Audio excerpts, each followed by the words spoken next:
Happy Wednesday, everybody. Look at us. This is the end. This is the end of our book talk. This is the end of our Winn-Dixie book together. This is amazing. I'm so proud of you, and I hope you love this book as much as I loved reading it with you. All right, last set of notes for this round. Let's do it. Get your notebooks out, get your pencils, get your papers, get whatever you need to get these notes done.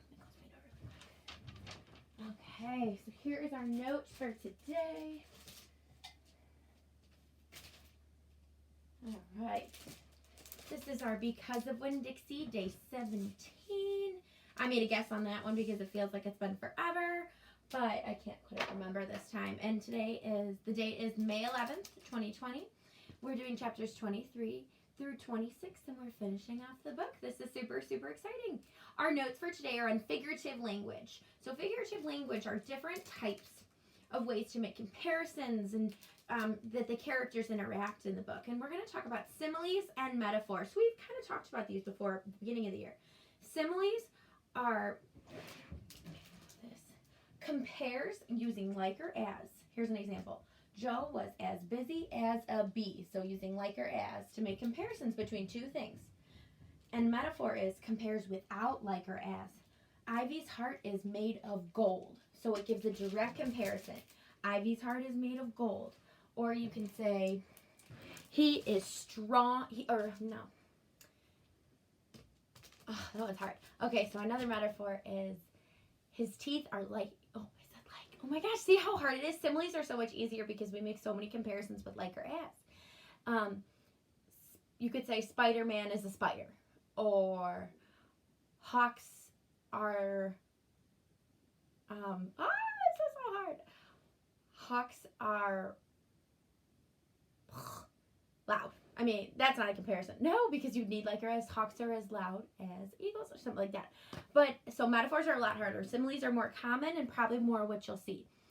Or you could say, I used to say this to my brother, he wakes up a lion because he doesn't like to be woken up early. Stuff like that. All right, so let me show you these. Get these written down. Go ahead and pause me if you need to. But I'm going to keep going. So those are rough. I'm sorry, but it's so hard to just come up with them on the spot because I always use like or as. And vocab for today. All right, 3 new words. The first word is plum. P-L-U-M-B, plum. Completely, so it's complete. It means there's nothing left to finish. Myths, M-Y-T-H-S. And that's legends or stories. So someone might have told you a myth from your culture or maybe history. You guys talk about different myths. And the last word is creeping. Inching or sneaking slowly. You guys know what creeping is. Sometimes people creep in our class just because they're running a little late. So go ahead and get those written down. And I'm going to keep going. So that was pretty easy. Those are 3 words that we've kind of, have different connections to them. So if something's plum and it's completely done, you could say, we have almost plumb this book. We have almost finished this book, completely finished this book. It just doesn't sound as common, and it's not as nice of a word as completely, so I don't use it as often. But we know what creeping is, and we have heard of myths in religion, in Greek mythology. Your grandparents or great-grandparents maybe told you stories or myths from where they were growing up, so different things like that. It's pretty cool. All right, let's get to our quick write for today. So our last quick write for this book is, think about the happiest time in your life. Write about it. What made that time so happy? Okay, well, the happiest time in my life, I have to think. This is really hard because I'm older than you, so a lot more things have happened for me. But I have to say, one of the happiest times in my life is when I found my job at St. Barnabas. I have to say that's it because I was coming from a job that wasn't so great and I wasn't very happy, and I was regretting becoming a teacher almost. I was just so confused, and it wasn't like the magical sense that I always thought it would be. So I had to grow up a little bit, and I had to say, okay, I need to take this into my own hands and I need to make it better on my own. And one day I got a phone call out of nowhere to become a teacher at St. Barnabas. And I took it, and it was probably, I started to feel better about myself. I fell in love with teaching again, and everything just became better. And what made that time was so happy was getting to start being a real teacher and doing the work that I loved. Oh my gosh, it was like I was meant to come back home and do that and work here. It was great. And then I met all these new teachers, and I made more friends, and I got to see more of my family. I spent less time in my car. I changed my life completely in some senses after I moved to St. Barnabas and wanted to be happy. And I, no matter how sad it has been at points, this has been the happiest time in my life, finally getting to do what I was meant to do. So that would be my quick write for today. All right, I'm going to grab my book. I hope you do the same. And just for today, because this is the end of our book, I'm reading the whole rest of the book to you. How exciting. Chapter 23. Save the sandwiches, Gloria Dump yelled to me. Save the punch.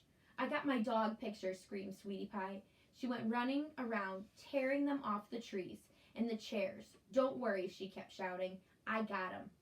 I grabbed the platter of egg salad sandwiches, and the preacher grabbed the punch, and we ran into the kitchen with them. And when I ran back outside, I saw that Amanda had hold of Miss Franny Black and was helping her into the house.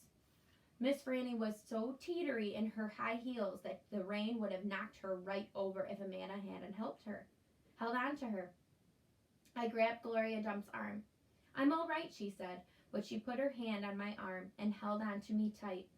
I looked around the garden before we left. All the crepe paper was melted, and the candles were out, and then I saw Otis.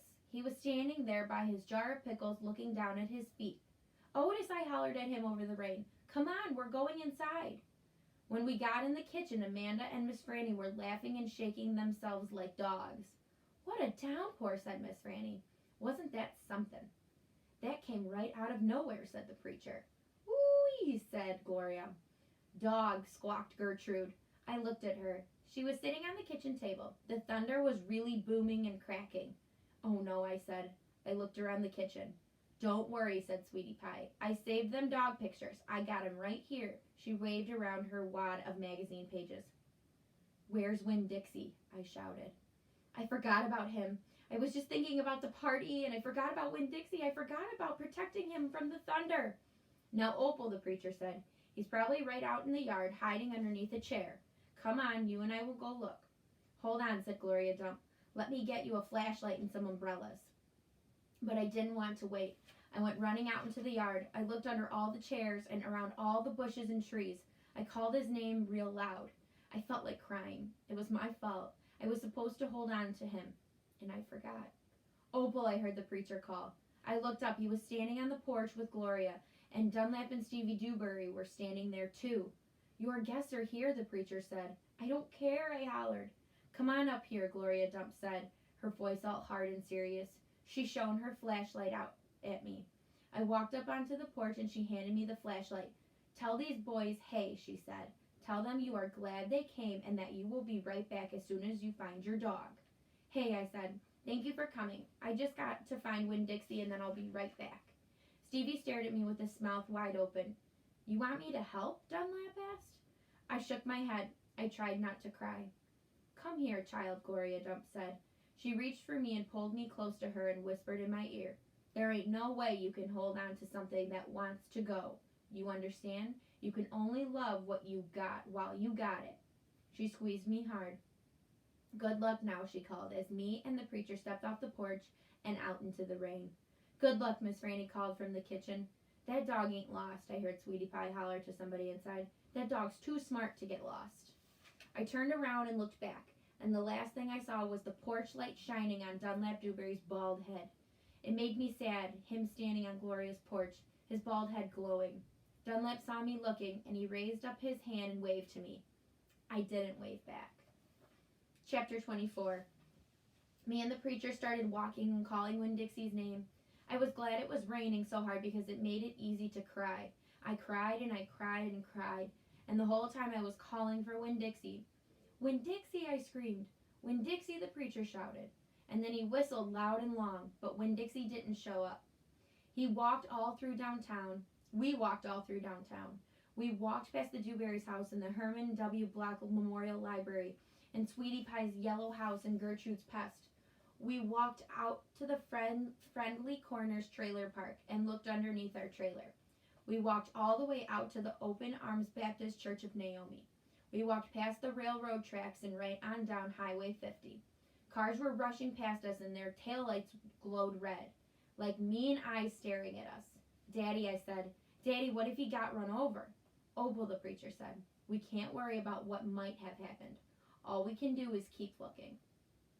We walked and walked, and in my head I started on a list of 10 things that I knew about Winn-Dixie, things I could write on big old posters and put up around the neighborhood, things that would help people look for him. Number 1 was he had a pathological fear of thunderstorms. Number 2, he liked to smile using all his teeth. Number 3 was he could run fast. Number 4 was that he snored. Number 5 was that he could catch mice without squishing them to death. Number 6 was he liked to meet people. Number 7 was he liked to eat peanut butter. Number 8 was he couldn't stand to be left alone. Number 9 was he liked to sit on couches and sleep in beds. Number 10 was he didn't mind going to church. I kept on going over and over the list in my head. I memorized it the same way I had memorized the list of 10 things about my mama. I memorized it so if I didn't find him, I would have some part of him to hold on to. But at the same time, I thought of something I had never thought of before, and that was that a list of things couldn't even begin to show somebody the real Winn-Dixie. Just like a list of 10 things couldn't ever get me to know my mama. And thinking about that made me cry even more. Me and the preacher looked for a long time, and finally, he said we had to quit. But Daddy, I said, Winn-Dixie's out there somewhere. We can't leave him. Opal, the preacher said, we have looked, and there's only so much looking we can do. I can't believe you're going to give up, I told him. India, Opal, the preacher said, rubbing his nose. Don't argue with me. I stood and stared at him. The rain had let up some. It was mostly a drizzle now. It's time to head back, the preacher said. No, I told him, you go ahead and go, but I'm going to keep on looking. Opal, the preacher said in a real soft voice. It's time to give up. You always give up, I shouted. You're always pulling your head inside your stupid old turtle shell. I bet you didn't even go out looking for my mama when she left. I bet you just let her run off too. Baby, the preacher said. I couldn't stop her. I tried. Don't you think I wanted her to stay too? Don't you think I miss her every day? He spread his arms out wide and then dropped them to his sides. I tried, he said. I tried. Then he did something I couldn't believe. He started to cry. The preacher was crying. His shoulders were moving up and down, and he was making snuffly noises. And don't believe that losing Winn-Dixie doesn't upset me as much as it does you, he said. I love that dog. I love him too. Daddy, I said. I went and wrapped my arms around his waist. He was crying so hard he was shaking. It's all right, I told him. It's okay. Shh, I said to him like he was a scared little kid. Everything will be okay.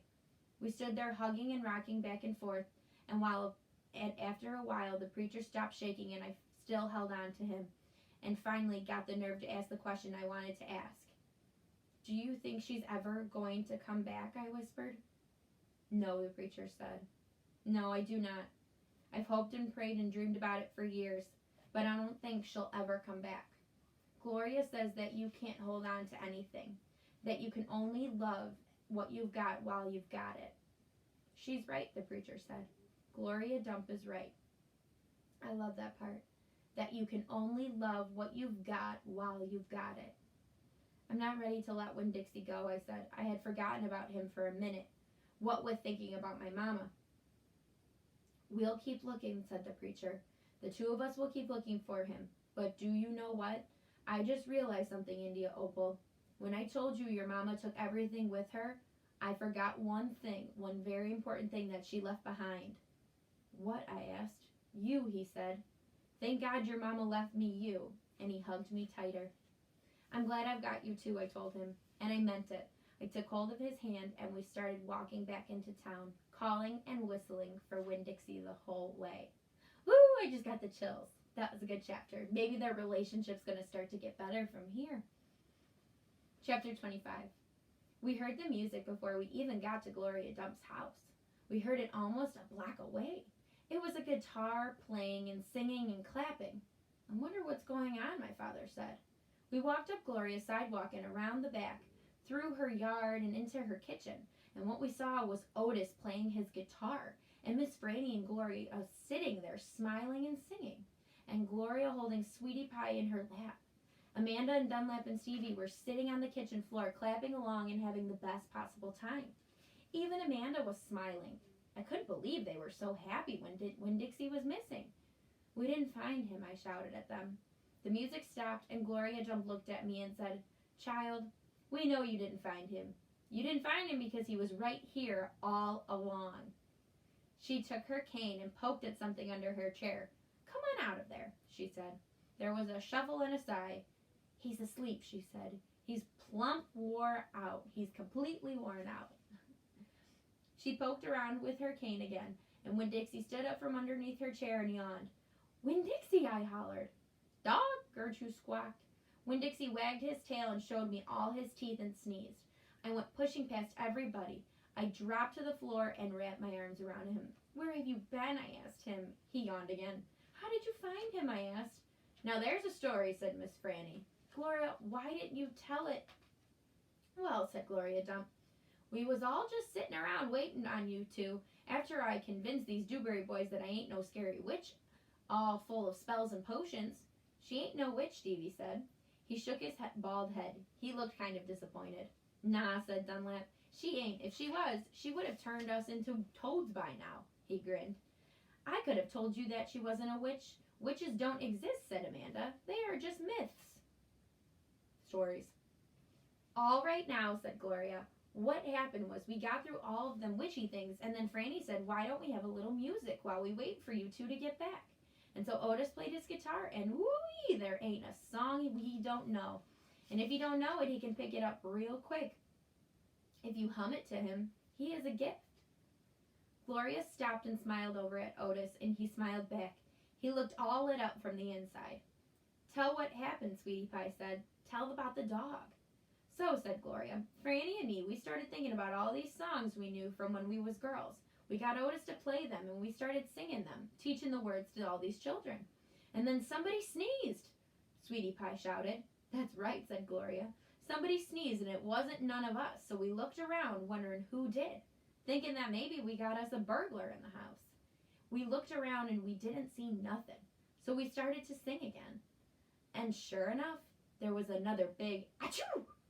Sounded like it was coming from my bedroom, so I sent Otis in there. I said, 'Otis, go on in there and see who is sneezing.'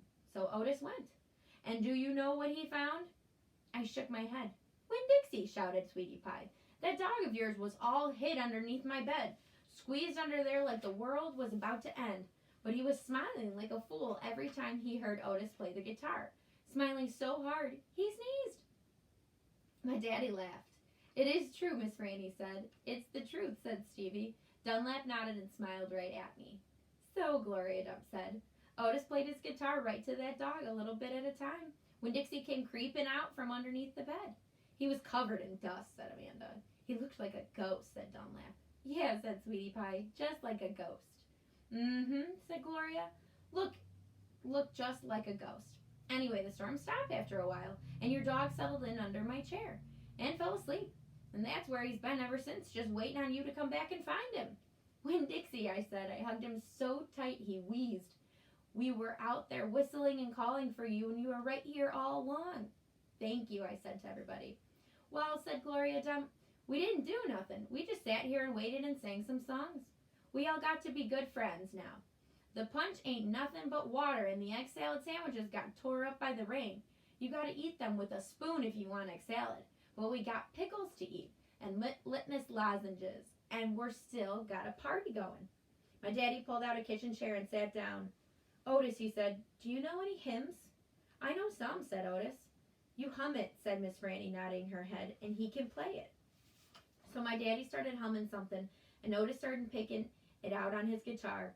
And when Dixie wagged his tail and lay back down underneath Gloria's chair, I looked around the room to all the different faces, and I felt my heart swell up inside me with pure happiness. "I'll be back in a minute," I said. But they were all singing now and laughing, and Winn-Dixie was snoring, so no one heard me. Outside, the rain had stopped, and the clouds had gone away, and the sky was so clear it seemed like I could see every star ever made. I walked all the way to the back of Gloria Dump's yard. I walked back there and looked at her mistake tree. The bottles were quiet. There wasn't a breeze, so they were just hanging there. I looked at the tree, and then I looked up at the sky. "Mama," I said, just like she was standing right beside me, "I know 10 things about you. And that's not enough. That's not near enough. But Daddy is going to tell me more. I know he will, now that he knows you're not coming back. He misses you and I miss you. But my heart doesn't feel empty anymore. It's full all the way up. I'll still think about you, I promise. But probably not as much as I did this summer." That's what I said that night underneath Gloria Dump's mistake tree. And after I was done saying it, I stood just staring up at the sky, looking at the constellations and planets. And then I remembered my own tree, the one Gloria had helped me plant. I hadn't looked at it for a long time. I went crawling around on my hands and knees, searching for it. And when I found it, I was surprised at how much it had grown. It was still small. It still looked more like a plant than a tree. But the leaves and the branches felt real strong and good and ripe. And I was down there on my knees when I heard a voice say, "Are you praying?" I looked up. It was Dunlap. "No," I said, "I'm not praying. I'm thinking." He crossed his arms and looked down at me. "What about?" he asked. "All kinds of different things," I said. "I'm sorry that I called you and Stevie bald-headed babies." "That's all right," he said. "Gloria told me to come out here and get you." "I told you she wasn't a witch." "I know it," he said. "I knew it all along. I was just teasing you." "Oh," I said. I looked at him close. It was hard to see him good in the dark yard. "Ain't you ever going to stand up?" he asked. "Yeah," I said. And then he surprised me. He did something I never in a million years thought a Dewberry boy would do. He held out his hand to help me up, and I took it. I let him pull me up to my feet. "I'll race you back to the house," Dunlap said, and he started to run. "Okay," I shouted, "but I'm warning you, I'm fast." We ran and I beat him. I touched the corner of Gloria Dump's house right before he did. "You shouldn't be running around in the dark," said Amanda. She was standing on the porch looking at us. "You could trip over something." "Aw, Amanda," said Dunlap, and he shook his head. "Aw, Amanda," I said too. And then I remembered Carson, and I felt bad for her. I went up on the porch and took hold of her hand and pulled on her. "Come on," I said, "let's go inside." "India Opal, Daddy said when me and Amanda and Dunlap walked in. "Are you here to sing some songs with us?" "Yes, sir," I said. "Only I don't know that many songs." "We'll teach you," he said. He smiled at me real big. It was a good thing to see. "That's right," said Gloria Dump. "We will." Sweetie Pie was still sitting in her lap, but her eyes were closed. "Care for a litmus lozenge?" Miss Franny asked, passing me the bowl. "Thank you," I told her. I took a litmus lozenge and wrapped it and put it in my mouth. "Do you want a pickle?" Otis asked, holding up his big jar of pickles. "No, thank you," I said. "Not right now." When Dixie came out from underneath Gloria Dump's chair, he sat down next to me and leaned into me, and the same as I was leaning into my daddy. And Amanda stood right there beside me, and when I looked over at her, she didn't look pinch-faced at all to me. Dunlap cracked his knuckles and said, "Well, are we going to sing or what?" "Yeah," Stevie echoed. "We are going to sing or what?" "Let's sing," said Sweetie Pie, opening her eyes and sitting up straight. "Let's sing for the dog." Otis laughed and strummed his guitar, and the flavor of the litmus lozenge opened in my mouth like a flower blooming, all sweet and sad. Franny and Dunlap and Amanda and Sweetie Pie and my daddy all started to sing a song, and I listened careful so I could learn it right. This looks like the end. 1 second. So this is about the author. So that was the end. The book ended with them all singing together and her feeling so full and happy. And this is about our author. Katie Camillo lived in the South for much of her childhood and received her bachelor's degree from the University of Florida in Gainesville. She writes for children and adults and the recipient of the 1998 McKite Artist Fellowship for Writers. She says about Because of Winn-Dixie. The book, I hope, a hymn of praise to dogs, friendship, and the South. Katie Camillo currently lives in Minneapolis, Minnesota. Because of Winn-Dixie was her first book with Callaway Press, is a Newbery Honor book. And there's some other books about her. So if you want to keep looking, I'm sure that was in all of your other books. She writes some really, really good books. We did it, you guys. We finished. I can't wait to talk about it with you tomorrow. See you then.